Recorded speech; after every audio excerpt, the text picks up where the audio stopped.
आज 24 अक्टूबर 2023 अशोक विजयदशमी, जिसे धम्म विजयदशमी या दशहरा के नाम से जाना जाता है, अशोक सर्किल अलवर पर समण संघ द्वारा कार्यक्रम का आयोजन किया गया। इस अवसर पर सभी ने आज के दिन के बारे में विशेष चर्चा की।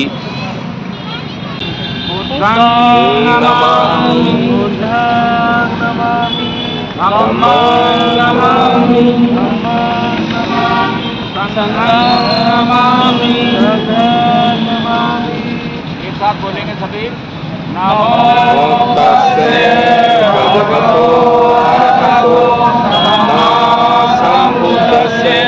नमो तस्से भगवतो अरहतो सम्मा संबुद्धस्से।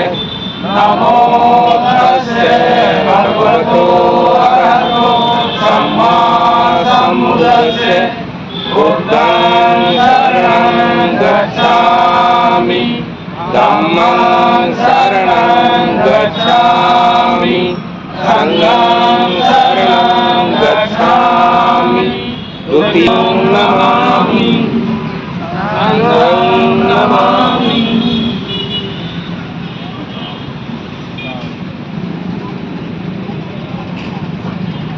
वाचन करेंगे, जैसे हम बोलेंगे उसके पीछे पीछे आपको उच्चारित करना है। हम भारत के लोग, हम भारत के लोग भारत को एक संपूर्ण प्रभुत्व संपन्न समाजवादी धर्मनिरपेक्ष लोकतंत्रात्मक गणराज्य बनाने के लिए तथा समस्त नागरिकों को सामाजिक आर्थिक और राजनीतिक न्याय विचार अभिव्यक्ति विश्वास धर्म और उपासना की स्वतंत्रता प्रतिष्ठा और समणगान के लिए सुपटिपन्नो समण संघो पूजिपटिपन्नो समण संघो आयपटिपन्नो समण संघो समिचिपटिपन्नो समण संघो ऐसु समण संघो आहुनैयो बाहुनैयो दक्षिणैयो अंजलिकरणियो अनुत्तरं पूज्यहेतनं लोकसाक्षी संघं जीवितपर्यन्तं शरणं गच्छामि। ये चे संघो ये अतिथि बनाने योग्य है, देखने के योग्य है, समझने के योग्य है, हाथ जोड़ने के योग्य हैं, आदर करने के योग्य हैं। यह लोगों के पुण्य खेत में लाजवाब है, पुण्य के खेत। मैं जीवन भर इसके साथ रहकर संघर्ष को जाती हूँ। पहले जो भी समण नहीं बख्शता है, अगर कोई संघ को नुकसान पहुँचा रहा है तो वो व्यक्ति उसको जरूर कोई ना कोई उसके तहत सजा दी जाएगी। जो अंतिम नियम है वो है उपरोक्त 9 विनय आधार, इनमें कोई बदलाव नहीं। ये इसीलिए है कि अगर कोई हम बिल्डिंग खड़ा करें और उसकी नींव के पत्थर को हटाने की हम इजाज़त दे दें तो नींव तो पूरी की पूरी बिल्डिंग ही तहस नहस हो जाएगी। तो हम बिल्डिंग के जो पत्थर हैं, वो नींव के जो पत्थर हैं, इनको नहीं हटाएंगे जिससे पूरी बिल्डिंग बनी रहे। तो विनय जो आधार है, ये जो 9 नियम है, इनमें कोई बदलाव कभी नहीं होगा, जिससे हमारा जो संघ है वो हमेशा के लिए इसी तरीके से बना रहे। आप उसे तर्क की कसौटी पर कसेंगे, यही तथागत गौतम बुद्ध कहते थे, क्योंकि आपका विचार कभी मूल नहीं है। जो मैं बोल रहा हूँ वो मूल नहीं है। मुझसे पहले भी हजारों लोगों ने ये बात कही है, मुझसे पहले भी लोगों ने ये बात कहते थे। हम उनको ऑब्जर्व करते हैं और उसके बुनियाद पर अपनी बात को बोल देते हैं। तो आज की शासन व्यवस्था में सबसे बड़ी बात है कि जो हमारा बोध जी ने कहा कि अब इस जगह हम किसी भी तरह से कोई पॉलिटिकल बात नहीं करेंगे, और मैं पॉलिटिकल बात नहीं है, ये राज व्यवस्था और राजनीतिक व्यवस्था की बड़ी बात है। कि सम्राट अशोक और उसके बाद में तमाम जो राजा हुए उसमें यही बात थी कि जो वहाँ के उस समय के जो मूल निवासी थे उनको जो अधिकार थे, क्या वो आज के मौजूदा दौर में वो अधिकार है? इसी पर खींचातान चल रही है, लंबी जद्दोजहद चल रही है, लंबा संघर्ष होता है, आंदोलन होता है और हमारे लोग पर हमले होते हैं, उन पर केस होते हैं। तो आज की मौजूदा दौर के अंदर सरकारें, न केवल मैं कहता हूं कि सरकार का किसी भी तरह का मूल धर्म किसी का नहीं होता, सरकार एक सिस्टम से चलती है। लेकिन देखने में यह आता है कि सरकार अगर किसी भी बड़े किसी ऑफिस का या किसी संस्था का शिलान्यास करती है या उद्घाटन करती है तो वहां पर किसी धर्म विशेष की पूजा होती है या उस तरह से पद्धति होती है, ये संवैधानिक तौर पर गैर है, इसका उल्लंघन होना चाहिए। लेकिन कहा ना कि जिसकी सरकार है उसका प्रशासन है, तो ये मौजूदा दौर में इस पर सवाल उठाना चाहिए और उठता भी होना भी चाहिए। तो हम ये समझें कि आज तथागत को हम समझ रहे हैं तो उसका मूल विचार यही है कि हम वैज्ञानिक बने। अगर धूप पड़ रही है तो पड़ रही है, पूरब में सूरज निकलता है और इस सीधा दक्षिण से जाकर सीधा पश्चिम में वो छुप जाता है, ये वैज्ञानिक दृष्टिकोण है। कभी उत्तर में सूरज नहीं जाता। तो ये इसका तार्किक यह है कि हमें सबसे ज्यादा वैचारिकता की ओर ध्यान देना होगा, खूब पढ़ना होगा और अपने बच्चों को न केवल पढ़ाई और नौकरी के लिए बड़े स्तर पे कहा जाता है कि कैसे भी करके उसको नौकरी में घसीट दो, और कितनी फीसदी सरकारी नौकरी लगती है वो आप सब जानते हैं। अगर वो वैचारिक होगा तो दुनिया की किसी भी क्षेत्र में जा सकता है। मैं सरकारी नौकरी नहीं करता, मैं एक पत्रकार हूँ। लोगों को ये बताया जाए कि ये जो सर्किल है वो नगली सर्किल नहीं है बल्कि ये अशोक सर्किल है, और इसको हम कैसे लोगों को बताया जाए, इसके लिए हमने यहाँ ये कार्यक्रम करना मुनासिब समझा। और पिछले 3 साल से लगातार हम सभी संगठनों के एकजाई नेतृत्व में यानी कि समण संघ के विचारधारा पर इस कार्यक्रम को आयोजित करते आ रहे हैं और काफ़ी संख्या में यहाँ लोग आते हैं। लेकिन आज हो सकता है शायद कोई ना कोई और प्रोग्राम हो तो लोग कम संख्या में आए हैं। तो हमारा उद्देश्य यही है कि हम अपने महापुरुषों की विचारधारा को समझें और हमारे महापुरुषों के नाम पे जो स्थल हैं उनको भी हम हाईलाइट करें, जिससे कि लोग जाने कि सम्राट अशोक या बाबा साहब अम्बेडकर या तथागत बुद्ध या हमारे संत महापुरुष कोई इतने कमज़ोर नहीं थे या इतने वो ऐसे नहीं थे कि लोग उनको नहीं जाने, क्योंकि उनकी जो थीम है, विचारधारा है, जो बहुत ही इंटरनेशनल लेवल की है। सम्राट अशोक की अगर हम बात करें तो सम्राट अशोक केवल भारत में नहीं बल्कि पूरे विश्व में आज उनका नाम है। विश्व गुरु जब इस देश को माना जाता था उन्हीं के काल में। एक बार एक बूढ़ी माँ होती है, वो भीख मांग रही होती है, तो वो भीख मांगती है तो वहाँ से रोज बहुत भिक्षु निकलते हैं, तो उनको रोज देखते हैं कि भीख मांग रही होती है, तो वो उससे पूछते हैं कि तुम भीख क्यों मांगती हो, तुम्हारा बेटा तो विदेश में पढ़ता है। तो बोलती है हाँ मेरा बेटा विदेश में पढ़ता है, लेकिन मेरे पति का देहांत हो गया था और वो कुछ पैसे थे जो मेरे से खर्च हो गए और अब मुझे भीख मांगनी पड़ रही है।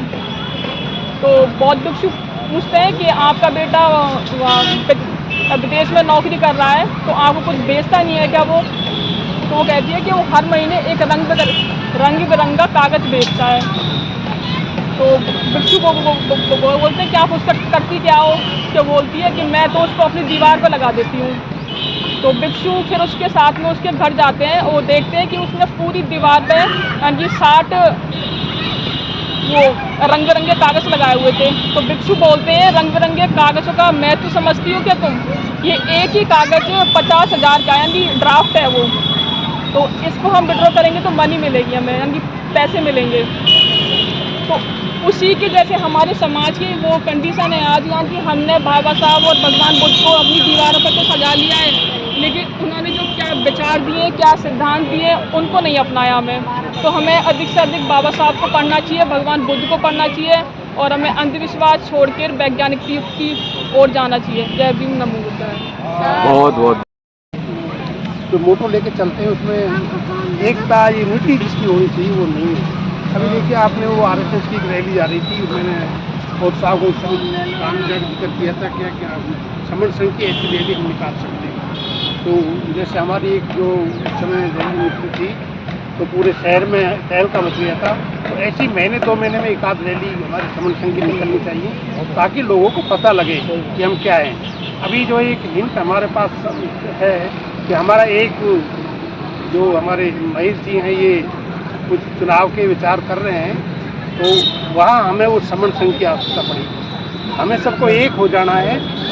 दूसरी एक बात और कहना चाहता हूँ, हम जो है मौके पे आते हैं, लेकिन मौके पे ही इसी दिन 14 अक्टूबर 1956 को विजयदशमी के होगा।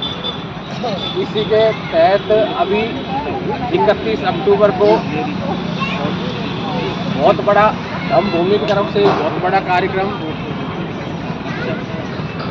प्रज्ञा और सामने सम्मेलन वहाँ पे गौतम बुद्ध नगर में होने वाली एक स्पेसिफिक डेट को चुना था। तो इसलिए मैंने कहा कि धम्मचक्र अनुप्रवर्तन दिवस तो सम्राट अशोक के बाद में दोबारा से जो धम्मचक्र गतिमान जो किया था वो बाबा साहब ने किया था, तो वो दिवस जो है हम आज सेलिब्रेट कर रहे हैं।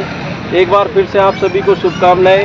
बहुत सारी बातें जो है मेरे से पहले काफ़ी वक्ताओं ने रिपीट कर दी हैं, मैं वो रिपीट नहीं करूँगा।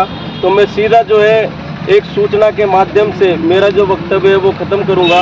अशोक सर्किल पे हम लोग किसलिए इकट्ठा हुए हैं? सम्राट अशोक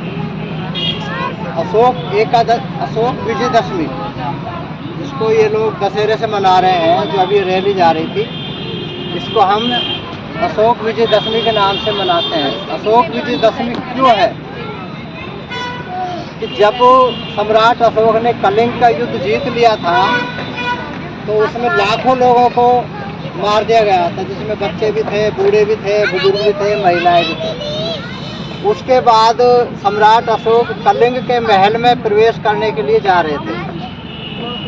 तो उस समय जो कलिंग का सम्राट था, उनकी लड़की पद्मा, जिसको कलिंगा के नाम से भी जानते हैं, तो पद्मा अपनी सहेलियों के साथ तलवार लेके महल के दरवाजे पे खड़ी हुई थी। तो सम्राट अशोक ने कहा कि भाई आप रास्ता छोड़ो, अब ये महल हमारा हो चुका है, हमने इसको जीत लिया है। तो उसने कहा कि बोलो अभी आप इसको नहीं जीत सके। बोलो कैसे? बोलो नहीं, अब आप इसको नहीं जीत सकते, आपको हमसे युद्ध करना होगा। बोलो मैं महिलाओं पे और बच्चों पे हथियार नहीं उठाता।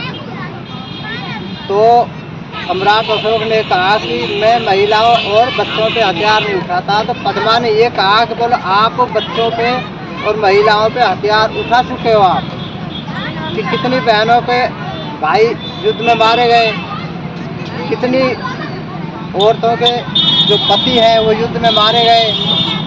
तो बहन अनाथ हुई, बच्चे अनाथ हुए और विधवा हुई औरतें। तो बताओ आपने किसको छोड़ा है? तब उन्होंने इस बात से एक प्रेरणा ली कि भाई वास्तव में मैंने जो किया है ये बहुत गलत किया है। तब उन्होंने इस पर विचार विमर्श किया और वो वापस चले गए, महल में प्रवेश नहीं किया। फिर उनकी एक बहुत भिक्षु थे वहाँ पे, श्रीलंका के बहुत भिक्षु थे, नीग्रोसत, उनसे वो मिले कि बनते जी ऐसे ऐसे बात हो गई, तो मैं तो अब इस चीज़ को छोड़ चुका हूँ, युद्ध को और हिंसा को छोड़ चुका हूँ, हिंसा का मैंने त्याग कर दिया है। अब मैं सम्राट अशोक हूँ या क्या हूँ, तो इसके बारे में मुझे बताओ। बोले आप बौद्ध भिक्षु बनो, बौद्ध धर्म के वो बनो दायत। तो बोले बौद्ध धर्म के दायत कैसे बनते हैं? तो बोले इसके लिए आपको भंते उपगुप्त बताएंगे। तब वो भंते उपगुप्त के पास गए। उपगुप्त ने कहा कि आप जब तक दायत नहीं बन सकते, जब तक धम्म में अपनी संतानों का दान नहीं दे सकते। तब उपगुप्त के कहने से उन्होंने विचार किया, लेकिन अपने बच्चों को नहीं बताया। वो चुपचाप रहने लग गए, सुस्त रहने लग गए, चिंतामग्न रहने लग गए। तो उनके बेटे ने कहा, महेंद्र ने, कि पिताजी आप एक प्रियदर्शी सम्राट अशोक हो, आपने कलिंग का युद्ध भी जीत लिया है, इसके बावजूद भी आप सुस्त क्यों रहते हो? तो उसने कहा बोले ये कोई आपका मैटर नहीं है, ये हमारा मैटर है। तो उसने कहा बोले नहीं, मैंने आपकी बनते उपयुक्त से जो बात हुई है मैंने सुन ली है, अतः आप मुझे बौद्ध भिक्षु बनने की स्वीकृति प्रदान हो। तब उसको बौद्ध भिक्षु बनने के लिए स्वीकृति दी सम्राट अशोक ने। फिर पीछे से उनकी बहन आई, बहन का नाम था संघमित्रा। तो संघमित्रा शादीशुदा थी, उसकी एक बच्ची भी थी। तो उसने कहा कि मैं भी पिताजी बौद्ध भिक्षुणी बनना चाहती हूँ और धम्म का प्रचार प्रसार करना चाहती हूँ। तब सम्राट अशोक ने कहा कि तेरे एक छोटी सी बच्ची है, इसका पालन पोषण कौन करेगा। तब उसने कहा कि आप प्रियदर्शी सम्राट अशोक हो, इतनी बड़ी जनता का, इतने बड़े भूभाग से शासन कर रहे हो, तो क्या एक छोटी सी बच्ची का पालन पोषण नहीं कर सकते। तब सम्राट अशोक ने उनको भी स्वीकृति दे दी और दोनों को श्रीलंका भेज दिया जल मार्ग से, वहाँ बौद्ध धर्म का प्रचार प्रसार करने के लिए। उसके बाद उनको दायद, बौद्ध धर्म के दायद यानी सबसे बड़े जो बौद्ध धर्म का प्रचारक थे, 10 शासकों में 10 मौर्य शासक थे, जिनमें सबसे बड़े बौद्ध धर्म के प्रचारक सम्राट अशोक थे। सम्राट अशोक के ज़माने में ही ये नगर परिषदों की स्थापना हुई, सम्राट अशोक के ज़माने में ही पुलिस की स्थापना हुई, सम्राट अशोक के ज़माने में ही कमेटियाँ बनाई गई कि भाई ये न्याय करेगा, ये किसको दंडित करेगा, ये अदालतें बनाई गई। और अपने यहाँ अलवर में भी सम्राट अशोक का आगमन हुआ है और वहाँ पे जो नीमराणा में एक बावड़ी है वो सम्राट अशोक की बनवाई हुई है, बावड़ी और वो किला। वहाँ पे आज भी लिखा हुआ है शिलालेखों में कि ये सम्राट अशोक के द्वारा बनवाई गई। अशोक सर्किल अलवर पर ये धम्म विजयदशमी का कार्यक्रम आयोजित किया गया, सभी ने भाग लिया।